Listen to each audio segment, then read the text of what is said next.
Pessoal, então voltando à programação do Getap Inverno 22, a gente vai convidar Evaristo de Miranda, mestre e doutor em Ecologia pela Universidade de Montpellier, para nos contar um pouco sobre o futuro da produção de grãos no Brasil. O professor Evaristo, que é uma sumidade no assunto. Evaristo, bom dia para você. Você me ouve? Eu estou ouvindo perfeitamente. Você está me vendo? Estamos te vendo e estamos te ouvindo. Você fala de onde, Evaristo? Só para a gente comunicar ao nosso público. De Campinas, aqui em São Paulo. Campinas. O palco é todo seu, professor Evaristo. Boa palestra. Obrigado. Bem, eu felicito todos por esse evento, cumprimento especialmente os produtores rurais, não é? Agradeço também aos organizadores, e eu vou falar aqui para os produtores e também para as empresas que estão presentes, que o título da minha palestra, como o Brasil as coisas estão sempre mudando, né? O título da minha palestra nesse evento, ele mudou 3 vezes, né? Então eu decidi até pôr uma 4ª mudança aí, para fazer uma síntese um pouco das 3 coisas, dos 3 títulos que já andaram navegando para essa minha palestra. Mas, essencialmente, eu queria apresentar o tema do alimento, né? Hoje no mundo, a demanda por grãos, e do quanto nós somos sustentáveis, né? Do quanto a produção de grãos do Brasil, a produção agropecuária, no seu conjunto, é sustentável com alguns números e fatos, né? Acho que a gente tem que estar ciente da crise dos sistemas alimentares do planeta.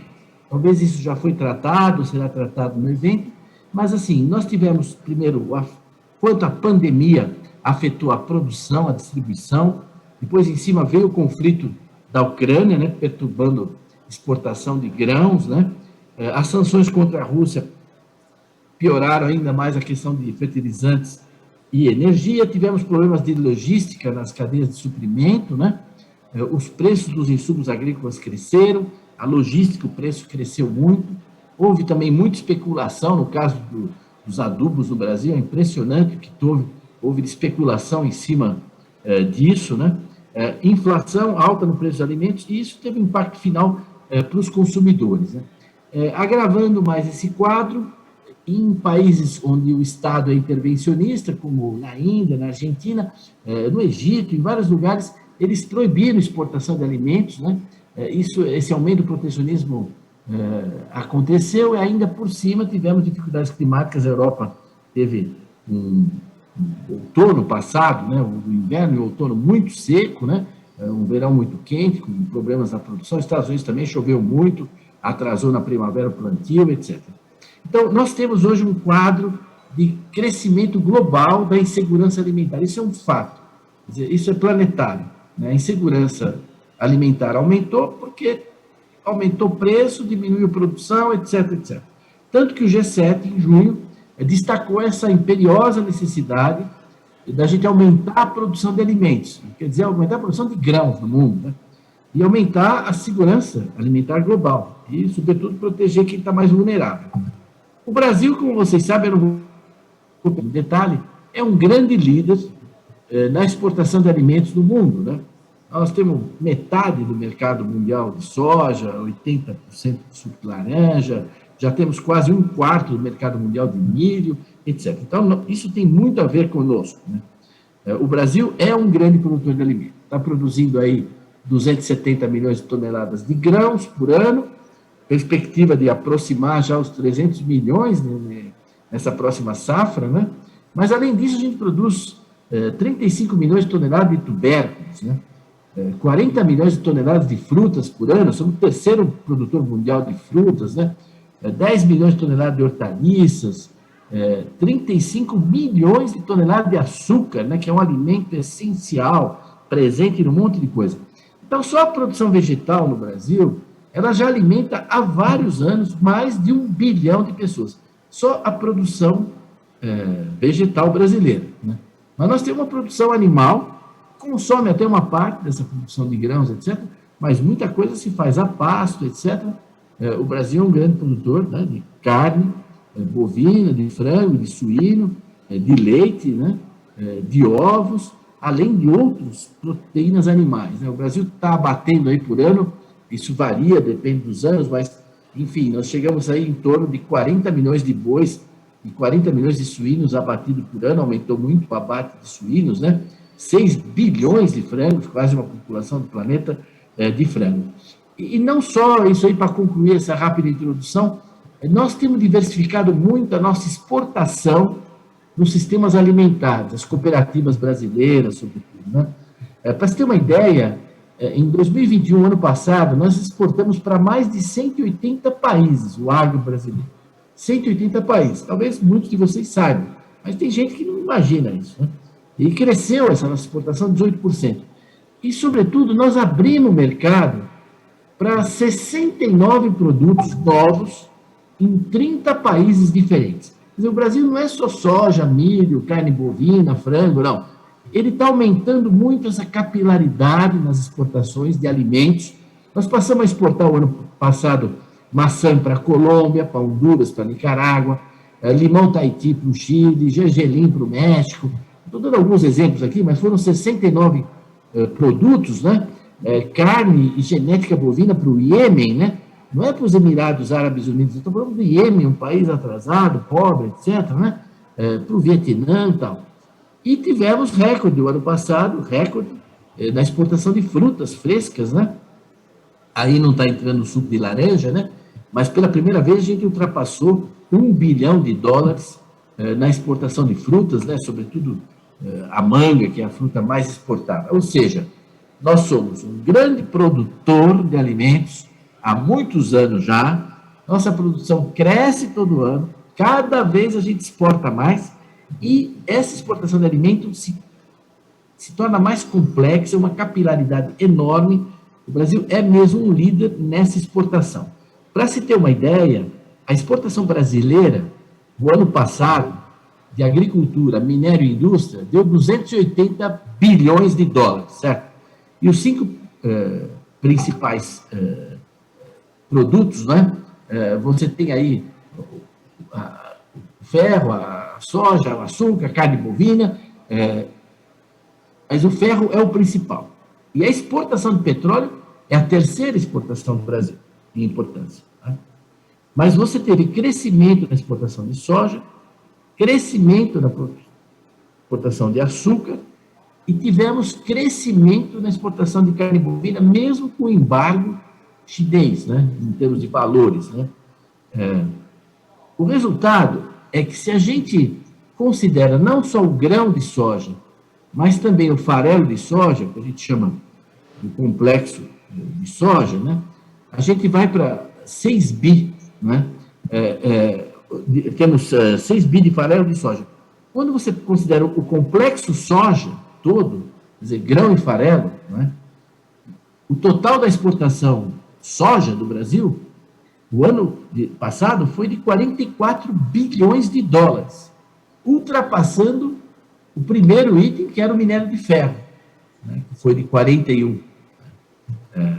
Então, hoje, o agro garante aí 30% dos 10 principais itens de exportação, né? E você vê, a soja, quando a gente fala de soja, e que é hoje o principal produto que o país exporta, né? E espero que não tenha ninguém delirante que pense em taxar as exportações do agro, né? Porque a gente ouve esses ruídos aí, que seria realmente uma burrice monumental, né? Mas, enfim, só falando da soja, nós estamos falando de 250 mil pequenos, médios e grandes produtores em 20 estados do Brasil, né? Então, é uma cultura que representa muito em termos de volume, de exportação, de renda, e é um insumo industrial fundamental, aí temos um monte de produtores. Então, assim, esse é o quadro hoje de um país que o mundo está olhando para nós, dada a insegurança que estão os sistemas alimentares e dada a performance brasileira, o desempenho graças aos produtores. Agora, essa sustentabilidade, ela caminha com 2 pernas do Brasil. E essa é a minha segunda parte, que eu queria apresentar rapidamente, e depois fazer uma conclusão. E aqui não vou ensinar o Padre Nosso para o vigário, né? Mas em poucas décadas, né, o Brasil criou um modelo sustentável e competitivo, né, de agricultura tropical, que não tem paralelo no mundo, né? Não tem, né? Primeiro, essa competência, né, hoje, dos agricultores, da pesquisa, tudo que foram capazes, sobretudo nos cerrados, e em outras regiões também, de transformar solos ácidos, pobres, em terras férteis, né? E de montar toda uma indústria de insumo, etc., que garante essa fertilidade hoje dos solos. Né? Por outro lado, avanços enormes em genética, né? Melhoramento vegetal, também não vou entrar em detalhe, toda a tropicalização que foi feita da soja, né? A tropicalização está sendo feita agora do trigo, etc. E tudo isso inserido numa plataforma de produção sustentável, né? Com máquinas adaptadas, máquina para plantio direto, para pequeno, para médio, para micro produtor, quer dizer, em todos os níveis da cadeia, a produção de equipamentos, de máquinas, enfim, também irrigação, um monte de coisa. Né? Então, esses três grandes eixos aí interagem, continuam se desenvolvendo, não para, né? Isso não para, né? Eu vou destacar só duas coisas aqui para não falar de assuntos que vocês estão tratando aí no evento e conhecem melhor que eu. Mas lá fora eles têm dificuldade. Há pouco tempo eu estava apresentando isso na Suécia. Eles têm dificuldade de que a gente não ara o solo, entendeu? Eles sabem que é verdade, mas eles meio não acreditam, mas depois acabam acreditando, porque sabe que é verdade, né? Quer dizer, o plantio direto, que são várias técnicas, e até a gente precisa começar a cuidar melhor dele em muitas situações, porque não está preservando tanto a palhada, etc, etc. Mas, enfim, o fato, né, é que nós temos hoje uma tecnologia que está aí por cerca de 40 milhões de hectares, né, cultivados sem aração, com redução nas emissões, no consumo de diesel, de tudo, protegendo o solo, aumentando a incorporação de carbono no solo, economizando água, etc, etc. Isso é uma conquista dessa agricultura e é muito sustentável, certo? Outra coisa extremamente sustentável é a fixação biológica de nitrogênio na soja, né? Nós estamos passando agora, chegando em 40 milhões de hectares de soja, né? Sem adubação nitrogenada, né? Uma economia aí de 28 bilhões por ano, né? De não usar essa adubação nitrogenada e também em termos de emissões, né?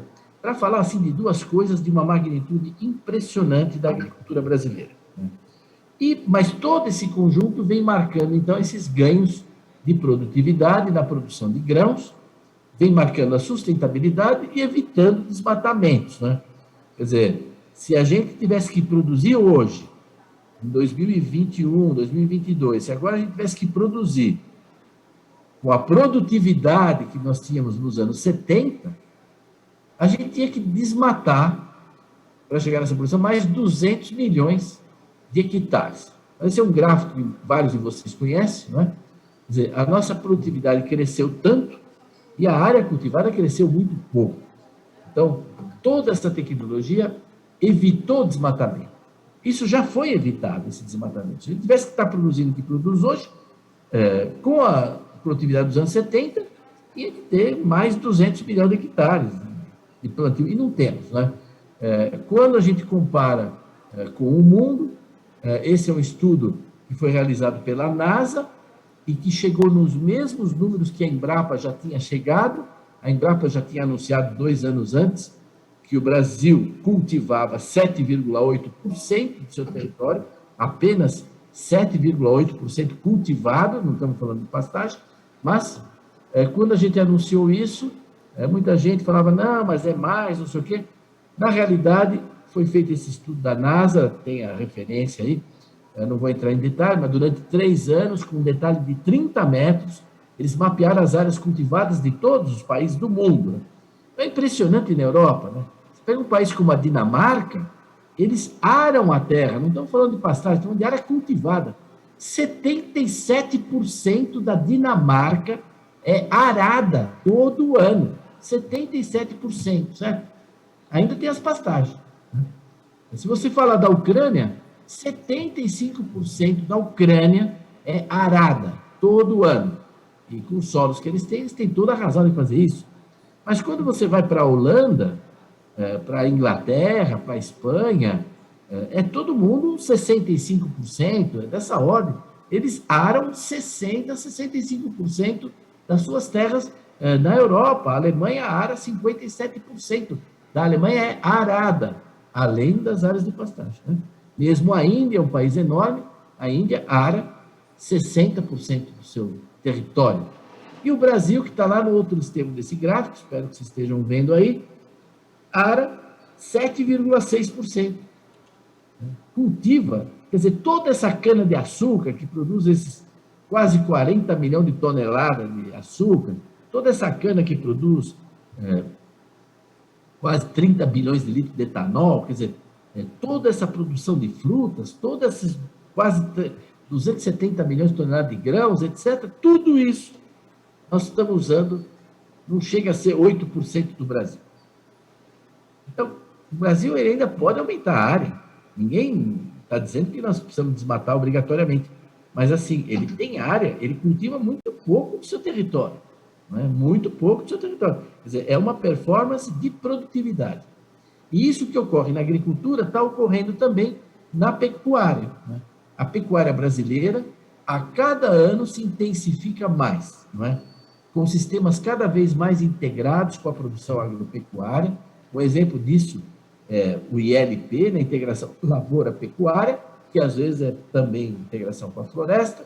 Nós estamos aí em 18 milhões de hectares, crescendo, chegando em 20, com previsão de chegar a 35 milhões de hectares com essa tecnologia, que além de aumentar a produtividade das pastagens, tudo dá conforto, bem-estar para o animal, ajuda a recuperar áreas degradadas.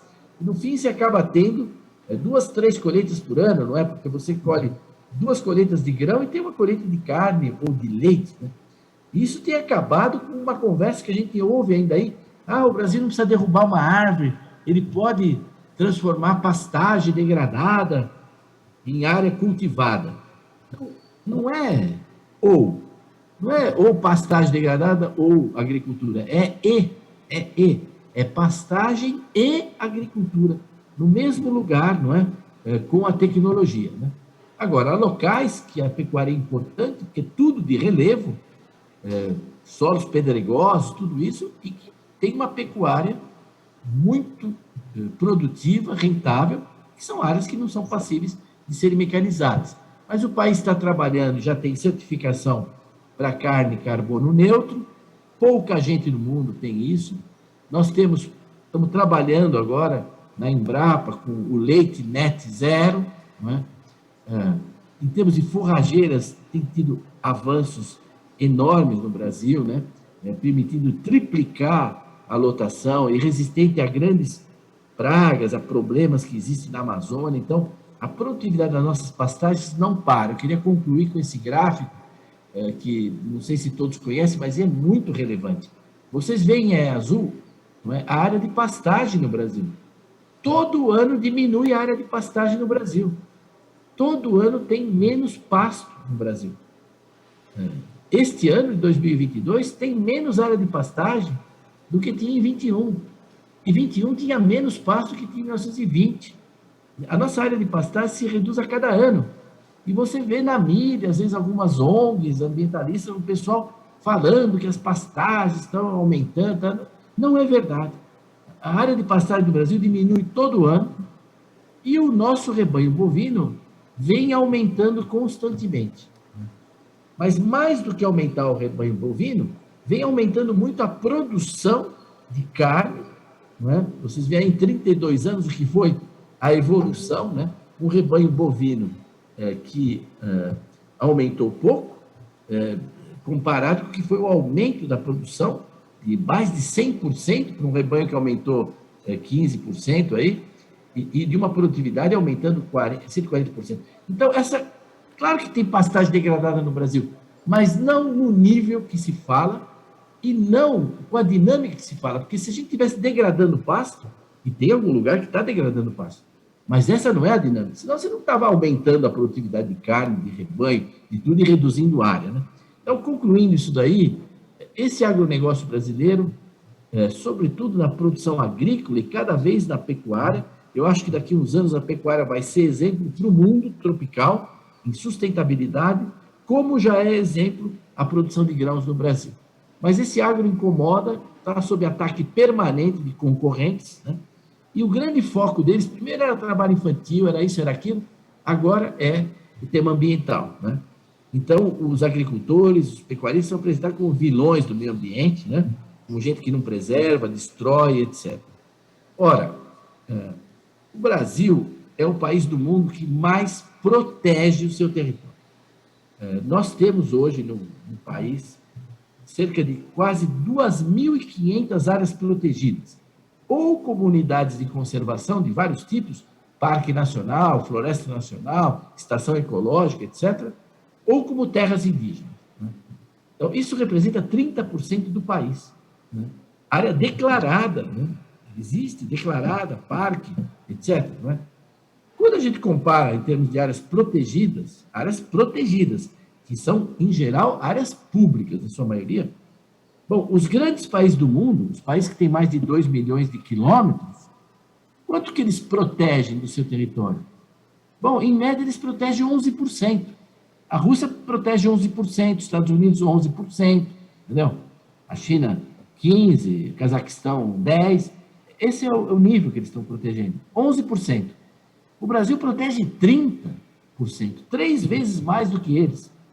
E protege áreas de alto interesse ambiental, não é? Se vocês verem nesse mapa, por exemplo, a Argélia, lá na África, ela protege 8%, 10% do seu território, mas é no meio do deserto do Saara. Está tudo no Saara. A China tem uma mancha enorme de área protegida no meio do deserto da China. A área protegida da China é o deserto da China. Nos Estados Unidos, a maioria das áreas estão lá no norte do Alasca. Nem tem tanto no sul, porque tem salmão, turismo, etc. A Argentina, a mesma coisa, no norte dos Andes, né? Lá para o norte do Chaco, lá que estão as áreas protegidas da Argentina.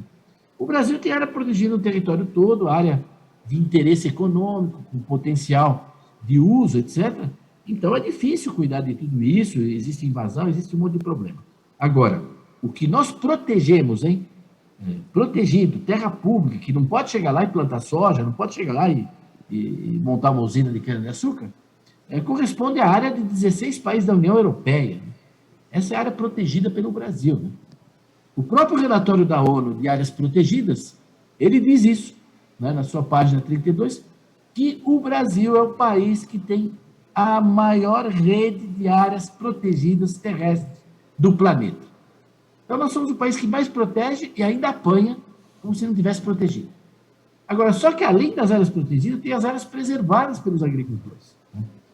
E nós sabemos o papel do produtor, a Embrapa Territorial trouxe isso e demonstrou, a equipe que eu coordenei, nós tratamos todos os dados do CAR.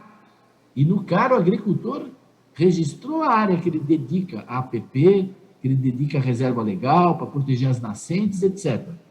E nós trabalhamos esses dados de todo o país, município por imóvel, município por município, micro-região por micro-região. Aqui vocês estão vendo uma imagem do CAR, em São Paulo, já trabalhado ali pela Embrapa. Então, nós tratamos os dados de 6 milhões de imóveis rurais. Então, o que eu apresento aqui é o resultado de março do ano passado, março desse ano, perdão, e que é assim, o mais atualizado que pôde se fazer. Quando a gente soma tudo que os agricultores preservam, não é protegida, isso é em terra privada agora. A área protegida é terra pública, Parque Nacional, terra indígena. A área preservada é em terra privada. Bom, nós temos 2,8 milhões de quilômetros quadrados. 33% do território nacional está dedicado à produção e à preservação da vegetação nativa pelos produtores rurais. E, na média, isso representa metade do imóvel. Quer dizer, na Amazônia é mais, no Sul menos. Mas o agricultor brasileiro é o único no planeta que só usa metade do seu imóvel. A outra metade ele dedica à preservação da vegetação nativa, ao meio ambiente, não recebe absolutamente nada por isso, não é? E imobiliza um patrimônio fundiário, que a Embrapa Territorial calculou, porque tem o preço da terra em cada município, está no site da Embrapa, tem lá um trabalho bem sofisticado, mas eles imobilizam um patrimônio privado fundiário em prol do meio ambiente que supera 3 trilhões de reais. Então, quem no Brasil, que categoria profissional, imobiliza 3 trilhões de reais em prol do meio ambiente?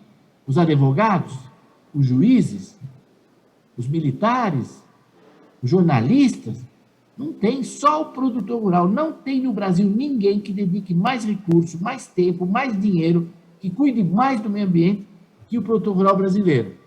Quando você junta a área protegida, os parques, com a área preservada, isso é mapa. A Embrapa tem um detalhe disso, nós não estamos falando de estimativa, não, é mapa. Dá 56% do Brasil dedicado à vegetação nativa. Existem umas áreas brancas grandes na Amazônia, que são terras militares, terras devolutas. Quando a gente junta tudo, 66% do Brasil está dedicado à vegetação nativa.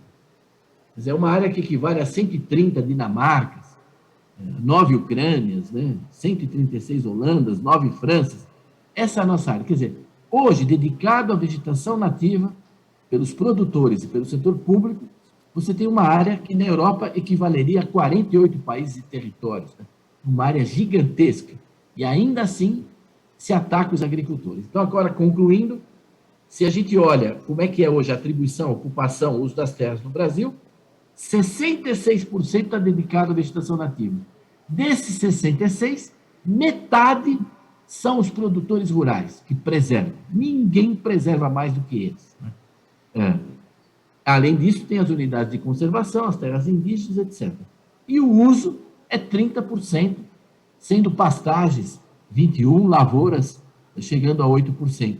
Essa situação, o mapeamento nosso hoje. Eu queria mostrar aqui o meu penúltimo slide, que é os Estados Unidos. Como é que é os Estados Unidos? O queijinho, né, dos Estados Unidos, esse queijinho que o ministro Blay no Margem chama de green card da agricultura brasileira. Os Estados Unidos é assim, ó. Eles usam 80% e preserva 20%. O Brasil é assim e os Estados Unidos é assim. E às vezes me perguntam o porquê dessa diferença. E eu sempre digo a mesma coisa. Nós somos assim porque nós somos assim. E os Estados Unidos é assim porque eles são assim. Certo? Por que eles são assim? Porque eles são assim, né? E nós somos assim porque nós somos assim, né? Eu queria, concluindo, dizer que hoje os sistemas alimentares globais dependem muito da agropecuária brasileira, vão depender cada vez mais, não só da produção de grãos, mas de outros alimentos, né? E no Brasil, hoje, agronegócio, agropecuária é sinônimo de inovação. Inovação é o que garante a produtividade, é o que garante a rentabilidade, é o que garante a sustentabilidade. Se tornou sinônimo no Brasil. Você não pode ser sustentável se você não é rentável, né? Como os agricultores dizem, você está no vermelho, você não pode pensar no verde. É praticamente a mesma coisa, hoje virou sinônimo. Inovação tecnológica, produtividade e sustentabilidade, né? Existe um grande pensador lá dos Estados Unidos, o estatístico, etc., ajudou muito na reconstrução industrial do Japão, o Deming, e ele tem uma frase que eu gosto muito, com a qual eu queria concluir. Ele diz, né, e é o que faz a Embrapa, né, que é numbers, maps and facts, né, números, mapas, fatos, dados, né. Ele tem uma frase que eu gosto muito, ele diz o seguinte: In God we trust. Em Deus a gente acredita. O resto tem que apresentar dados. Acho que esse evento do GETAP é uma ocasião fabulosa de vocês verem muitos dados, muitas informações valiosas sobre o tema da inovação, da produtividade, da sustentabilidade, dos mercados. Então, de parabéns aos organizadores. Eu tentei trazer aqui uma visão um pouco mais global, que é um pouco o caminho da Embrapa territorial. Agradeço a oportunidade, parabenizo a todos e muito obrigado aí pela oportunidade e pela atenção.